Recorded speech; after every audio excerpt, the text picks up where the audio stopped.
உச்சத்தை தொட்ட தங்க விலை மீட்க முடியாத அடகு நகையை விற்பதற்கு இதுவே சரியான நேரம். இனியும் யோசிக்காதீங்க. உங்க தங்க நகைய அதிக விலைக்கு விற்க சிறந்த வழி பிரைம் கோல்ட் ஹப் 9840551787. மென்டல் ஹெல்த்தை வந்து பாதிக்கிற மாதிரி, அதாவது சொற்களால குழந்தைங்களை துன்புறுத்துற மாதிரியான வேர்ட்ஸ், இதை வந்து அதர் பீப்புள் தான் பண்ணுவாங்களான்னு கேட்டா நிஜமாவே அதர் பீப்புள்ஸ் இதை பண்றது இல்லை. அதிகபட்சமா குழந்தைங்களோட ரொம்ப க்ளோஸா இருக்க ஒரு பேரண்ட்ஸோட வேர்ட்ஸ் வந்து ரொம்ப முக்கியம். நான் வந்து வேர்ட்ஸ் ஹேவ் அ பவர்ன்றதை நான் அடிக்கடி சொல்லிக்கிட்டே இருப்பேன். ஸோ அதனால அவங்க குழந்தைங்கிட்ட பேசும்போது use positive words. Negative words நீங்க சொல்ல சொல்ல அந்த குழந்தை வெளியில வருவாங்கன்னு நினைக்காதீங்க, அவங்க இன்னும் உள்ளதான் போவாங்க. ஸோ பேரண்டிங் அப்படின்னு வந்துட்டாலே இன்னைக்கு இருக்கக்கூடிய குழந்தைங்களுக்கு வந்துட்டு இந்த டிசிப்ளின் சொல்லித்தரது வந்து ரொம்ப கஷ்டப்படுறாங்க. அது சொல்லித்தர போய் தான் நிறைய இடத்துல வந்து ரொம்ப ஹார்ஷான ட்ரீட்மெண்ட்ஸாக இருக்கட்டும், இல்லை பனிஷ்மெண்ட் கொடுக்கறதுன்றது இருக்கு. ஸோ பனிஷ்மெண்ட் கொடுக்காம இல்லை ரொம்ப ஹார்ஷாக ஒரு ட்ரீட்மெண்ட் இல்லாமல் எப்படி ஒரு குழந்தைக்கு நம்மளால டிசிப்ளின் கொண்டு வர முடியும்? டிசிப்ளின் அப்படிங்கிறது குழந்தைங்களா இருக்கும் போதே ட்ரீட் பண்ண ஆரம்பிக்கணும். ஸோ ஓவராக பேம்பர் பண்ணுறதுமே பிரச்சனையை கொண்டு வருமா? ஆக்சுவலி ஓவர் பேம்பரிங் பிரச்சனையை கண்டிப்பாக கொண்டு வரும். ஸோ குழந்தைங்களுக்கு ஃபோன் கொடுத்துட்டு அந்த ஃபோனை அவங்களுக்கே தெரியாமல் செக் பண்ணுறாரு. ஏதோ ஒரு சந்தர்ப்பத்தில் அந்த குழந்தையோட ஃபோனை நம்ம வந்து செக் பண்ணுறோன்னு தெரிஞ்சதுன்னா அந்த குழந்தைக்கு நம்ம மேலே இருக்க அந்த லாயல்ட்டியே போயிடும். குழந்தைங்களுக்கு எல்லாமே நம்ம தான் பண்றோம். ஆனா பேரண்ட்ஸ் ஒன்று கண்டிப்பா புரிஞ்சுக்கணும், குழந்தைங்க உங்களால வரப்பட்டவங்க தான், உங்களுக்காக வரப்பட்டவங்க இல்லை. அவங்களோட ஃபியூச்சர் அவங்க தான் டிசைட் பண்ணணும், அவங்க தான் முடிவு பண்ணணும். நீங்க எல்லாமே கொடுங்க, அந்த குழந்தைய நல்லா வளர்க்கறது வரைக்கும் தான் உங்களோட பொறுப்பு. அந்த குழந்தை நல்லா வளர்ந்ததுக்கு அப்புறமா எல்லா முடிவுகளும் அவங்க தான் எடுக்கணும். ஹாய் ஹலோ வணக்கம் ஆதன் ஆரோக்கியம் வியூவர்ஸ். நான் உங்கள் அனிக்ஷா சுவாமிநாதன் அண்ட் வெல்கம் டு ஆதன் ஆரோக்கியம் சேனல். நம்மளோட சேனலில் தொடர்ந்து நிறைய ஹெல்த் ரிலேட்டட் வீடியோஸ் போட்டுட்ருக்கோம். அந்த வகையில் this is another episode of parenting. Parenting அப்படின்னு சொன்னோன்னே ட்ரெடிஷ்னல் பேரண்டிங்காக மாடர்ன் பேரண்டிங்காக அந்த டிபேட்லாம் தாண்டி பேரண்டிங்கில் எந்த விஷயம்லாம் பண்ணவே கூடாது, எந்த விஷயம்லாம் குழந்தைங்க கிட்ட என்றைக்குமே சொல்லவே கூடாது அப்படின்றத இந்த வீடியோவில் பார்க்க போகிறோம். There is a recent study which shows that 64% of mental health problems அடல்ட்ஸில் உருவாகிறதுக்கான முக்கியமான காரணம் பேரண்ட்ஸ் தப்பான வார்த்தைகள், தப்பான ஃப்ரேசஸ் சின்ன வயசில் அவங்க கிட்ட சொன்னதுனால. ஸோ இந்த ரிஸ்க்கை பற்றி தான் இந்த வீடியோ ஃபுல்லாக நம்ம பேச போகிறோம். அண்ட் இதை பற்றி பேசுறதுக்கு நம்மளோட யார் ஜாயின் பண்ணியிருக்காங்கன்னா Swapna. She is a child psychologist. அவங்க கிட்ட இந்த டாபிக் பற்றி கேட்டு தெரிஞ்சுக்கலாம் வாங்க. வணக்கம் மேம். வணக்கம். எப்படி மேம் இருக்கீங்க? குட். ஸோ அடல்ட்ஸில் இன்னைக்கு வரக்கூடிய மென்டல் ஹெல்த் ப்ராப்ளம்ஸ்க்கு முக்கியமான காரணம் என்ன அப்படின்னா, சின்ன வயசில் அவங்க கோத்ரூ பண்ண அப்யூஸ்ன்னு சொல்கிறாங்க. இந்த அப்யூஸ் எடுத்துக்கிட்டோன்னா எல்லாரும் ஃபிசிக்கல் அப்யூஸ்ன்னு மட்டும் தான் நினைக்கிறாங்க. பட் ஃபிசிக்கல் அப்யூஸ் தாண்டி இதெல்லாம் வந்து வேர்பலாக நடந்த அப்யூஸ்ன்றாங்க. இதை பற்றி உங்கள் ஒப்பீனியன் என்ன மேம்? கண்டிப்பாக. ஆக்சுவலி இது வந்து சைல்ட்ஹுட் ட்ராமாஸ் அப்படின்னு சொல்கிறோம். ட்ராமாஸ் அப்படின்னாக்குன்னா வெறும் அப்யூஸ் தான் ட்ராமாஸில் போய் மாட்டிக்கிறாங்க குழந்தைங்க அப்படின்ற மாதிரி நினைக்கிறோம். But that is not a true. ஆக்சுவலாக பார்த்தீங்கன்னா அது ஒரு மித்துன்னு தான் சொல்லுவேன் நான். எந்த மாதிரியான அப்யூஸ் குழந்தைங்களுக்கு நடக்குது அப்படின்னு பார்த்தாங்கன்னா, மென்டல் ஹெல்த்தை வந்து பாதிக்கிற மாதிரி, அதாவது சொற்களால குழந்தைங்களை துன்புறுத்துற மாதிரியான வேர்ட்ஸ், இதை வந்து அதர் பீப்புள் தான் பண்ணுவாங்களான்னு கேட்டா நிஜமாவே அதர் பீப்புள்ஸ் இதை பண்றது இல்லை. அதிகபட்சமா குழந்தைங்களோட ரொம்ப க்ளோஸா இருக்க பர்சன்ஸ், அவங்க அம்மா அப்பாவா இருக்கலாம், டீச்சரா இருக்கலாம். ஏன்னா குழந்தைங்களுக்கு நீ வந்து வேஸ்ட், உனக்கு இது வரவே வராது, அப்படியே அப்பா மாதிரி, அது இல்லாம ஒரு 4 பேர் இருக்கும் போது அந்த சர்க்கிள்லயே குழந்தைங்களை வந்து ஒரு விஷயத்த வச்சு பாயிண்ட் ஷோ பண்றது என்னன்னா, இவளுக்கு வந்து படிக்கவே வரல, எழுதவே வரல அப்படின்னு சொல்லிட்டு அது ஒரு சின்ன விஷயமா தான் இருக்கும். அதை வந்து 4 செவத்துக்குள்ள 1 to 1 உட்காந்து பேசும் போதே அந்த குழந்தை வந்து அதுல இருந்து வெளியில வர்றதுக்கு நிறைய வாய்ப்பு இருக்கு. திரும்ப 4 பேர் எதற்கு அதை சொல்லும் போது அந்த குழந்தைக்கு வந்து ஒரு இன்ஃபீரியாரிட்டி காம்ப்ளெக்ஸ் வர ஆரம்பிச்சிடுது. அந்த மூளை வந்து நம்ப ஆரம்பிச்சிடுது, நிஜமாவே நம்மளுக்கு இதெல்லாம் வரல. இதுதான் அந்த குழந்தைங்களுக்கு ட்ராமாஸாவும் மாறுது. ஸோ அவங்களோட ஒரு பேரண்ட்ஸோட வேர்ட்ஸ் வந்து ரொம்ப முக்கியம். நான் வந்து வேர்ட்ஸ் ஹேவ் அ பவர்ன்றதை நான் அடிக்கடி சொல்லிக்கிட்டே இருப்பேன். ஸோ அதனால அவங்க குழந்தைங்கிட்ட பேசும்போது use positive words. Negative words நீங்க சொல்ல சொல்ல அந்த குழந்தை வெளியில வருவாங்கன்னு நினைக்காதீங்க, அவங்க இன்னும் உள்ளதான் போவாங்க. அது இல்லாம வேர்ட்ஸ் வந்து ரொம்ப ஆழமா கத்திய வச்சு ஒரு ஊண்டு கொடுக்கறத விட ரொம்ப பாதிப்பு அதிகமா இருக்கும். ஏன்னா இந்த ஊண்டு வந்து மெடிசன் கொடுத்தா சீக்கிரமா சரியாகும். ஆனா இந்த வேர்ட்ஸ் வந்து அவங்களோட லைஃப் லாங் எப்பவுமே சரியாகாது. அதுக்கப்புறமா நீங்க புரிய வச்சிருவீங்க, நீங்க ரொம்ப பாண்டிங் ஆயிடுவீங்க, உங்க குழந்தை தான், அம்மா நீங்க வயசு ஆனதுக்கு அப்புறமா கூட எங்க அம்மா சின்ன வயசுல என்னை இப்படி சொன்னாங்க தெரியுமா அப்படின்னு சொல்லிட்டு அவங்க குழந்தைங்க கிட்ட அவங்க எக்ஸ்பீரியன்ஸ் இந்த மாதிரி நிறைய பேரை நான் பார்க்கவும் செய்றேன். அதனால words have a power, you must handle the words very carefully. இது ரொம்ப முக்கியம். ஸோ ரொம்ப அழகா சொன்னீங்க மேம். பிகாஸ் என்னைக்குமே ஒரு குழந்தைன்னு இல்லை, இன்னைக்கு நம்மளோட சைல்ட்ஹுட் பத்தி யோசிச்சு பார்த்தா கூட நம்மளுக்கு வாங்கி கொடுத்த பொம்மைகளை தாண்டி நம்மளோட பேரண்ட்ஸ் நம்ம கிட்ட என்னெல்லாம் சொன்னாங்கன்றது வந்து நம்மளுக்கு ரொம்பவே ஸ்ட்ராங்கா ஞாபகம். ஸோ அந்த வகையில இன்னைக்கு எடுத்துக்கக்கூடிய பேரண்டிங் மெத்தட்ஸ் இருக்குல்ல மேம், ட்ரெடிஷ்னலா ஒரு விதமா பேரண்டிங் ஃபாலோ பண்ணாங்க. இப்போ பேரண்டிங் வந்து டோட்டலா சேஞ்ச் ஆயிடுச்சு. இப்போ இருக்க ஜென்ரேஷன் குழந்தைங்களுமே ரொம்ப சேஞ்ச் ஆயிட்டாங்க. ஸோ இந்த பேரண்டிங் அப்படின்னு எடுத்துக்கிட்டோம்னா இப்போ இருக்க மாடர்ன் பேரண்டிங்ல எதெல்லாம் நீங்க ஒரு பெரிய ப்ராப்ளம்னு கன்சிடர் பண்ணுவீங்க மேம்? ஆக்சுவலி 2 விஷயம் இருக்கு. ட்ரெடிஷ்னல் பேரண்டிங்ல நிறைய ரூல்ஸ் இருக்கும். ரூல்ஸை பேஸ் பண்ணி தான் வந்து நடந்துக்கணும், கரெக்டாக டைம்க்கு எழுந்துக்கணும். அவங்க வந்து சில விஷயங்கள்லாம் சொல்லுவாங்க, அதை அப்படியே ஃபாலோ பண்ணணும். ட்ரெடிஷ்னலை ஃபாலோ பண்ணுறதாகட்டும், நிறைய விஷயங்களை வந்து அவங்க வந்து ஒரு ரூல்ஸை வந்து பிரேக் பண்ணாமல் கொண்டு போகிறதுக்கு ட்ரெயின் பண்ணுவாங்க ட்ரெடிஷ்னல். இப்போ இருக்க மாடர்ன் பேரண்டிங் வந்து அவங்களே சொல்லிக்கிறாங்க, C I am a modern parenting. நான் வந்து குழந்தையோட ரொம்ப நான் பாண்டிங் கிரியேட் பண்ணணும்னா நிறைய லிபர்ட்டி கொடுக்கணும், அவங்களுக்கு ஏற்ற மாதிரி நானுமே பிளெண்ட் ஆகணும். ஸோ இந்த சொசைட்டிக்கு ஏற்ற மாதிரி அவங்க எப்படி வந்து அப்கிரேட் ஆகுறாங்களோ நானும் அப்கிரேட் ஆகணும் அப்படின்னு நினைக்கிறாங்க. சி ஆக்சுவலி ஒரு விஷயத்த பேரண்ட் நல்லாவே புரிஞ்சுக்கணும். இந்த மாதிரி வந்து குழந்தைங்களோட சேர்ந்து பிளெண்ட் ஆகிறதோ, சொசைட்டிக்கு ஏற்ற மாதிரி தன்னை மாத்திக்கிறதுக்கோ, இல்ல அவங்களுக்கு பிடிச்ச மாதிரி நடந்துக்கிறதுக்கோ குழந்தைங்களுக்கு அவங்க ஃப்ரெண்ட்ஸ் இருக்காங்க. ஃப்ரெண்ட்ஸ் வந்து 100 பேர் கிடைப்பாங்க. பேரண்ட்ஸ் வந்து நீங்க ஒருத்தர் மட்டும் தான். ஃப்ரெண்ட்ஸை ரீப்ளேஸ் பண்ண முடியும், பேரண்ட்ஸை ரீப்ளேஸ் பண்ணவே முடியாது. அதனால கண்டிப்பா குழந்தைங்களுக்கு வந்து பாத்தீங்கன்னா ட்ரெடிஷ்னல் அண்ட் ட்ரெண்டிங் பேரண்டிங் இது ரெண்டுத்தையும் காம்பினேஷன்ல தான் கண்டிப்பா கொடுக்கணும். ஏன்னா இப்ப வந்து ட்ரெடிஷ்னல்ல வந்து ஸ்ட்ரிக்ட் இருந்தாங்க, இப்ப வந்து ட்ரெண்டிங்ல வந்து பாத்தீங்கன்னா கம்யூனிகேஷன் நிறைய பண்றாங்க, நிறைய அவங்க கிட்ட பேசுறாங்க, அவங்களோட பிளெண்ட் ஆகணும்னு நினைக்கிறாங்க. ஆனா என்னோட பெஸ்ட் நான் என்ன சொல்லுவேன் அப்படின்னு பார்த்தாக்கா, இது ரெண்டுத்தையும் கம்பைன் பண்ணி ட்ரெடிஷ்னல் பிளஸ் ட்ரெண்டிங் இது ரெண்டுத்துலயுமே கொஞ்சம் கொஞ்சம் போட்டு பண்ணாதான் அந்த குழந்தைங்களை வந்து இன்னொரு பியூட்டிஃபுல்லா நம்ம க்ரோத் பண்றதுக்கு நிறைய ஆப்பர்ச்சுனிட்டிஸ் கிடைக்கும், அவங்களுக்குமே நிறைய ஓப்பன்ஸ் இருக்கும். ஸோ பேரண்டிங் அப்படின்னு வந்துட்டாலே இன்னைக்கு இருக்கக்கூடிய குழந்தைங்களுக்கு வந்துட்டு இந்த டிசிப்ளின் சொல்லித்தரது வந்து ரொம்ப கஷ்டப்படுறாங்க. அது சொல்லித்தர போய் தான் நிறைய இடத்துல வந்து ரொம்ப ஹார்ஷான ட்ரீட்மெண்ட்ஸாக இருக்கட்டும், இல்லை பனிஷ்மெண்ட் கொடுக்கறதுன்றது இருக்கு. ஸோ பனிஷ்மெண்ட் கொடுக்காம இல்லை ரொம்ப ஹார்ஷா ஒரு ட்ரீட்மெண்ட் இல்லாமல் எப்படி ஒரு குழந்தைக்கு நம்மளால டிசிப்ளின் கொண்டு வர முடியுமா?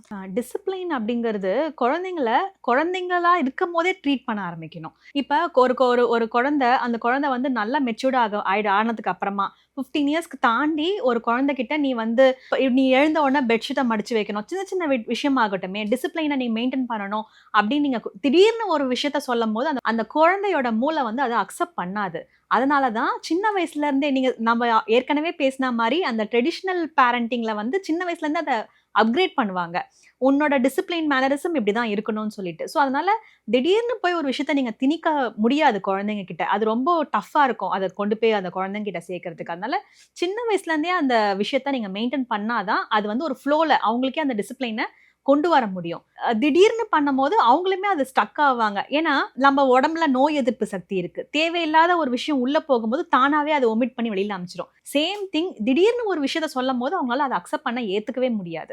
அவங்களோட பேட்டர்ன் எப்படி வளர்ந்துருக்காங்களோ அப்படியே தான் அவங்க ஃபாலோ பண்ணுவாங்களே தவிர திடீர்னு நீங்க போய் சொல்றதை அவங்க மாத்திக்க மாட்டாங்க. அதுக்காக நீங்க நிறைய விஷயத்த ஃபேஸ் பண்ற மாதிரி இருக்கும், ஆர்கியூமெண்ட்ஸ் இருக்கும். அதுக்கப்புறம் டீன் ஏஜ் கிட்ட தான் இது நிறைய நான் பாக்குறேன். டீன் ஏஜ் பசங்க வந்து பேரண்ட்ஸை வந்து ஒரு எனிமியா பாக்குறாங்க.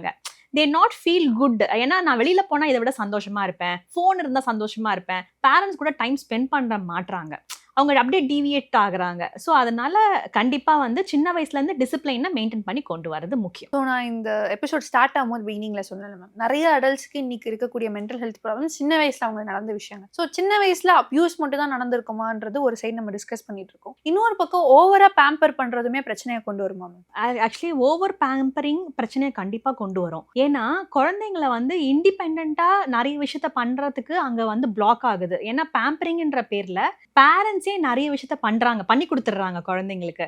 நிறைய ஆப்பர்ச்சுனிட்டிஸ் வந்து க்ளோஸ் ஆயிடுது குழந்தைங்களுக்கு. அப்ப அந்த எக்ஸ்போஷருமே அந்த குழந்தைங்களுக்கு க்ளோஸ் ஆயிடுது. அந்த எக்ஸ்போஷர் இல்லாததுனாலதான் திடீர்னு ஒரு நாள் அவங்க வெளியில போகும்போது அதர் பீப்புள் அவுட்டர் சர்க்கிள் கிட்ட எப்படி பழகிறது, எப்படி பேசுறது, ஒரு டிராமா நடந்துச்சுனாக்கன்னா அந்த டிராமால இருந்து எப்படி இந்த மாதிரி ரொம்ப பிசிக்கல் மென்டல் ஹெல்த் வந்து ரொம்ப முக்கியம். அவங்க வந்து நீங்க வந்து குழந்தைங்களை நல்லா ஊட்டச்சத்தோட வளர்க்கறதுக்கு நிறைய ப்ரோட்டீன்ஸ் கொடுக்கலாம், ஆனா மென்டல் ஹெல்த்தோட நடக்கிறதுக்கு அந்த குழந்தைங்களுக்கு எக்ஸ்போஷர் ரொம்ப முக்கியம். ஸோ இது ரெண்டுத்தையும் கம்பைண்டிங்காக கொடுக்கும் போது தான் ஒரு நல்ல ரிசல்ட் இதில் கிடைக்கும் நம்மளுக்கு. ஸோ பேரண்ட்ஸ் எப்பயுமே ரொம்ப கன்ஃபியூஸ் ஆகிற இடம்னா இந்த லவ் அண்ட் லாஜிக் யூஸ் பண்ணுற இடம் தான் நீங்கள் சொல்கிறீங்க. ஸோ லவ் எந்த மாதிரி இடத்துல வந்து யூஸ் பண்ணணும், லாஜிக் எந்த மாதிரி இடத்துல நம்ம யூஸ் பண்ணணும்? நோ அப்படின்னு சொல்ல வேண்டிய இடத்துல நோ சொல்லிடணும். கண்டிப்பாக இது கிடையாது. லாஜிக்கலாக நம்ம அதை யோசிக்கணும். என்னன்னா இப்போ அந்த குழந்தை வந்து ஒரு விஷயத்துக்காக ஆசைப்படுது அப்படின்னாக்கன்னா நீங்கள் வந்து எல்லாத்தையும் வாங்கி கொடுக்கறது அது ஒரு சர்டன் டைமில் ஸ்டாப் பண்ணிவிட்டு நீங்கள் வந்து இது வந்து தேவையா தேவை இல்லையா இது ஏன் கொடுக்கணும் அப்படின்னு நிறைய அனலைஸ் பண்ணணும். ஜஸ்ட் லைக் தட் வந்து நம்ம தான் நிறைய ஏர்ன் பண்ணுறோமே, குழந்தை இதுதானே கேட்குது அப்படின்ட்டு ஒரு சின்ன விஷயத்தில் அவங்க முடிச்சிடுறாங்க. பட் ஆனால் இந்த இம்பாக்ட் வந்து அந்த குழந்தை மனசில் போய் உட்காந்துடுது. ஏன்னா சின்ன வயசில் நம்ம பண்ணுற இம்பாக்ட் வந்து அந்த குழந்தைங்களுக்கு அப்படியே சப்கான்ஷியஸில் போய் பதியுது. ஏன்னா அந்த குழந்தைங்களோட அந்த நியூரான்ஸ் வந்து அப்போ தான் டெவலப் ஆகிட்டு இருக்கு. அந்த குழந்தைங்க ஃபுல்ஃபில்ட் ஆகலை. அப்போ கொஞ்சம் கொஞ்சமாக லேர்னிங் ப்ராசஸில் இருக்கும் போது தான் நீங்கள் ஒரு விஷயத்தையும் அந்த குழந்தைங்களுக்கு ஃபீட் பண்ணிட்டு இருக்கீங்க. அப்போ அது வந்து இதுதான் நம்மளோட பேட்டர்ன் போல இருக்குன்றத முடிவு பண்ணிடுறாங்க. அப்போ திடீர்னு போய் நீங்கள் சேஞ்ச் பண்ண முடியாது. ஸோ கண்டிப்பாக இது வந்து சின்ன வயசுல இருந்தே வந்து கொண்டு வர்றது தான் ரொம்ப முக்கியமான ஒரு விஷயம். ஸோ இப்போ வந்து ஒரு சின்ன செக்மெண்ட் வந்து வச்சிருக்கேன் மேம். இது வந்து இந்த ஸ்கிப் ஆர் ஸ்வைப் ரவுண்ட். இதில் என்னன்னா நான் சில சென்டென்சஸ் ஆர் ஃப்ரேசஸ் வந்து சொல்கிறேன். இந்த மாதிரி விஷயங்கள் வந்து பேரண்ட்ஸ் வந்து குழந்தைங்க கிட்ட சொல்லலாமா வேணாமான்னு நீங்கள் சொல்லுங்கள். ஸோ ஃபர்ஸ்ட் ஒன் வந்து என்னன்னா, ஏதாச்சும் ஒரு சுச்சுவேஷனில் குழந்தைங்க அழுதுட்டு இருக்கும் போது அழாத, இதெல்லாம் ஒரு விஷயமே இல்லை அப்படின்னு சொல்கிறது ஸ்கிப். ஏன்னா குழந்தைங்களை அழாதன்னு சொல்லும் போது குழந்தைங்களை சப்ரஸ் பண்ணுறோம் நம்ம. அவங்க வந்து அந்த எமோஷனலை வெளியில் கொடுக்கறது கரெக்டாக தப்பான்னு அவங்களே கன்ஃபியூஸ் ஆவாங்க. ஸோ அதனால அந்த மாதிரி சொல்லவே கூடாது. அவங்கள என்ன பண்ணுறாங்களோ அதுக்கு நம்ம அலோ பண்ணுறது தான் குட். ஸோ குழந்தைங்களுக்கு ஃபோன் கொடுத்துட்டு அந்த ஃபோனை அவங்களுக்கே தெரியாமல் செக் பண்ணுறது ஸ்கிப். ஏன்னா ஏதோ ஒரு சந்தர்ப்பத்தில் அந்த குழந்தையோட ஃபோனை நம்ம வந்து செக் பண்ணுறோன்னு தெரிஞ்சதுன்னா அந்த குழந்தைக்கு நம்ம மேலே இருக்க அந்த லாயல்ட்டியே போயிடும். எல்லாத்துலேயுமே சந்தேகப்பட ஆரம்பிச்சிருவாங்க. நம்ம மேலே வந்து ஒரு குட் ஒப்பீனியன் நம்ம என்னதான் அந்த குழந்தைய வந்து நல்லா வளர்த்துருந்தா கூட இந்த ஒரு சின்ன விஷயத்தில் அம்மான்ற ஒரு கேரக்டரோ இல்லைன்னா எந்த ஒரு கேரக்டர் அந்த மாதிரி ஒரு தப்பா ஒரு அந்த குழந்தையோட பர்சனல் விஷயத்த பாக்குறாங்கன்னு தெரிஞ்சாக்கன்னா கண்டிப்பா அவங்க 100% எனிமியா தான் மாறுவாங்க. ஸோ நெக்ஸ்ட் ஒன் வந்து என்னன்னா, மார்க்ஸ்க்கு மட்டும் தான் இம்பார்ட்டன்ஸ் கொடுக்குறது, அவங்களோட ஸ்கில்ஸ் ஆர் வேற எந்த விஷயத்துக்கும் பெருசாக இம்பார்ட்டன்ஸே கொடுக்கறது இல்லை. ஸ்கிப். சச்சின் டெண்டுல்கர் வந்து நல்லா படித்தா மட்டும்தான் பேட்மேனாக ஆயிருக்க முடியுமான்னு கேட்டாங்கன்னா இல்லை. அப்போ அவங்க பேரண்ட்ஸோ இல்லை அந்த குழந்தையே ஸ்டெப் எடுத்து ஒரு எக்ஸ்ட்ரா கரிக்குலரில் போனதுனால தான் இன்னைக்கு வந்து நம்மளுக்கு சச்சின் ஒரு கேரக்டரே நம்ம எல்லாருக்குமே உலகத்துக்கே தெரிய வச்சிருக்காங்க. அப்போ வெறும் மார்க்ஸில் மட்டும் குழந்தையோட ஸ்கோப் இல்லை, மீதி எக்ஸ்ட்ரா கரிக்குலர்ஸ்லையுமே இருக்குது. கண்டிப்பாக அதை வந்து நம்ம ஆஸ் அ பேரண்ட்டாக ரெக்கமெண்ட் பண்ணணும். ஸோ நெக்ஸ்ட் ஒன் வந்து என்னன்னா, ஏதாச்சும் ஒரு ஆர்குமெண்ட் ஒரு சண்டை அப்போ நான் தான் உனக்கு எல்லாமே கொடுக்குறேன் ஒரு நான் தான் உனக்கு எல்லாமே பண்ணுறேன் அப்படின்னு சொல்லி காட்டுறது. குழந்தைங்களுக்கு எல்லாமே நம்ம தான் பண்ணுறோம். ஆனால் பேரண்ட்ஸ் ஒன்று கண்டிப்பாக புரிஞ்சுக்கணும், குழந்தைங்க உங்களால் வரப்பட்டவங்க தான், உங்களுக்காக வரப்பட்டவங்க இல்லை. அவங்களோட ஃபியூச்சர் அவங்க தான் டிசைட் பண்ணணும், அவங்க தான் முடிவு பண்ணணும். நீங்கள் எல்லாமே கொடுங்க, அந்த குழந்தைய நல்லா வளர்க்குறது வரைக்கும் தான் உங்களோட பொறுப்பு. அந்த குழந்தை நல்லா வளர்ந்ததுக்கு அப்புறமா எல்லா முடிவுகளும் அவங்க தான் எடுக்கணும். ஸோ ஒரு குழந்தைய வந்து காம் டவுன் பண்ணுறதுக்காக மொபைல் ஃபோன் கொடுக்கறது ஸ்கிப். 100% ராங்.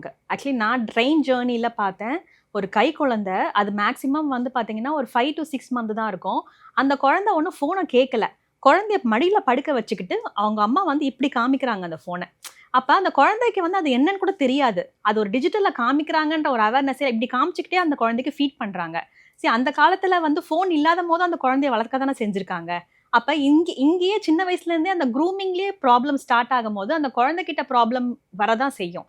அப்போ கண்டிப்பாக இதை ஸ்கிப் பண்ணணும். ஸோ நெக்ஸ்ட் ஒன் வந்து என்னன்னா, நம்மளோட குழந்தைங்களை வந்து கூட படிக்கிறவங்க ஒரு மற்றவங்களோட கம்பேர் பண்ணி பேசுறது. கூட படிக்கிறவங்க மட்டும் இல்லை, அவங்களோட சிப்ளிங்ஸாக இருந்தாலும் ட்வின்ஸாக இருந்தாலும் ஒரே வீட்டில் பிறந்த 2 குழந்தைங்க அப்படி இருந்தால் கூட கண்டிப்பாக ஒரு குழந்தை மாதிரி இன்னொரு குழந்தை கிடையாது.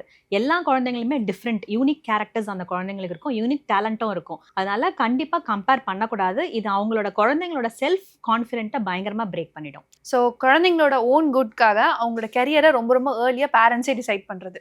ஸ்கிப். ஏன் இது ஸ்கிப்னு சொல்கிறேன்னா, நிறைய வீட்டில் வந்து பேரண்ட்ஸ் தான் டிசைட் பண்ணுறாங்க குழந்தை வந்து என்னவா ஆகணும்னு சொல்லிட்டு. என்கிட்ட ஆக்சுவலி நாங்கள் எங்கள் கிளாஸில் வந்ததுமே ஃபஸ்ட்டு நாங்கள் கொஷின் அதான் கேட்போம், உங்களோட கோல் என்ன, what you going to become அப்படின்னு கேட்போம். ஏன்னா சின்ன வயசுலேருந்தே நீங்கள் குழந்தைங்கிட்ட கேட்டிங்கன்னா ஒவ்வொரு ஏஜ்லேயும் ஒன்று சொல்லுவாங்க. ஃபஸ்ட்டு வந்து ஏரோஸ்டர்ஸும்பாங்க, அடுத்தது கிரிக்கெட்டரும்பாங்க, ஒவ்வொரு வருஷம் வேற வேற சொல்லுவாங்க. ஆனால் குழந்தை யாரை பார்த்து இம்ப்ரெஸ் ஆகுறாங்களோ அவங்களோட இன்பாண்ட் என்னவோ அதுவாக தான் அவங்க வந்து கல்டிவேட் ஆகி வெளியில் வருவாங்க. இது ஸ்கூல் ஆஃப் தாட்லேயே கொஞ்சம் கொஞ்சமாக குழந்தைங்களுக்கு புரிய வரும். என் கிளாஸில் படிக்கிற ஒரு குழந்தைகிட்ட நாங்கள் அதே மாதிரி கோல் செட்டிங்கில் உன் கோல் என்ன அப்படின்னு கேட்கும்போது ஐ ஹாவ் 3 ஆப்ஷன் அப்படின்னு சொன்னாங்க. என்ன 3 ஆப்ஷன் போது ஒரு 3 ஆப்ஷன் சொன்னாங்க. ஏம்மா உங்களுக்கு 3 ஆப்ஷன் இருக்கு, ஒரு ஆப்ஷன் இல்லையான்னு கேட்டேன். இல்ல எங்க அப்பா இந்த 3 சான்ஸ் எனக்கு குடுத்துருக்காரு. இந்த 3 சான்ஸ்ல எது வேணாலும் நான் ஆயிக்கலாம்னு சொல்லிக்கிட்டாரு அப்படின்னு சொன்னா. அப்ப பேரண்ட்ஸ் வந்து குழந்தைங்களுக்கு மைண்ட்ல நீ டாக்டர் ஆகணும்னு சொல்றது தப்பில்ல.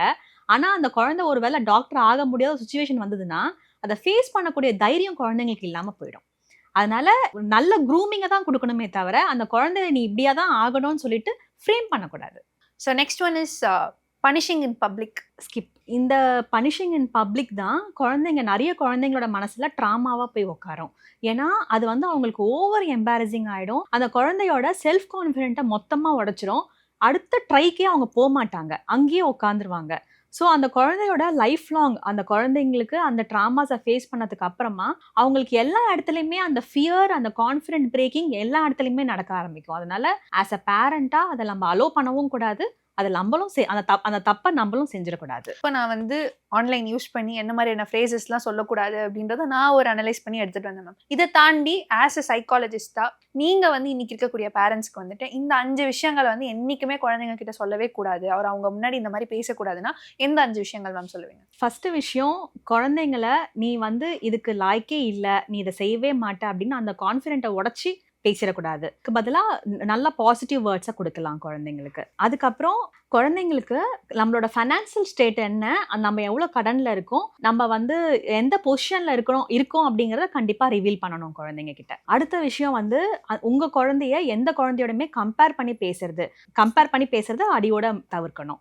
ஓவர் எக்ஸாஜரேட், ஒரு சின்ன தப்பு தான் இருக்கும், அதை சீக்கிரமா திருத்திருக்கலாம், ஆனா அதை பெருசு பண்ணி அந்த குழந்தைய வந்து சப்ரஸ் பண்றது. 5வது வந்து பிராண்டிங். ஒரு வீட்ல 2 குழந்தை இருக்காங்கன்னா, ஒரு குழந்தை தப்பு பண்ணிருச்சுன்னா அந்த குழந்தை எப்பவுமே தப்பு தான் பண்ணும், அந்த குழந்தைய அதே மாதிரி எடுத்துக்கிறது.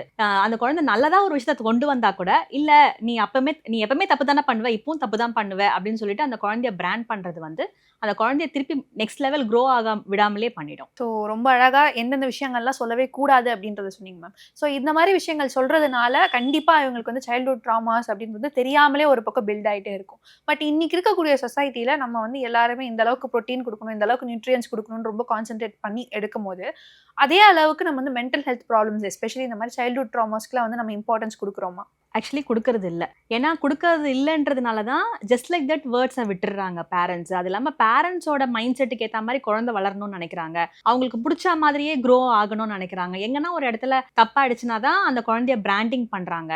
அது இல்லாமல் அந்த குழந்தைக்குள்ள ஒரு சென்சிட்டிவான ஒரு விஷயம் இருக்கு, அந்த குழந்தை எதனா சொல்ல வந்தா கூட அதை இக்னோர் பண்றாங்க நிறைய இடத்துல. ஸோ அந்த குழந்தை வந்து அதை சொல்லறதுக்கான சான்சஸே கிடைக்காம உள்ளுக்குள்ளேயே வைக்கிறதுனால தான் அது ஒரு ட்ராமாவா அந்த குழந்தைங்களுக்கு போய் முடியறது.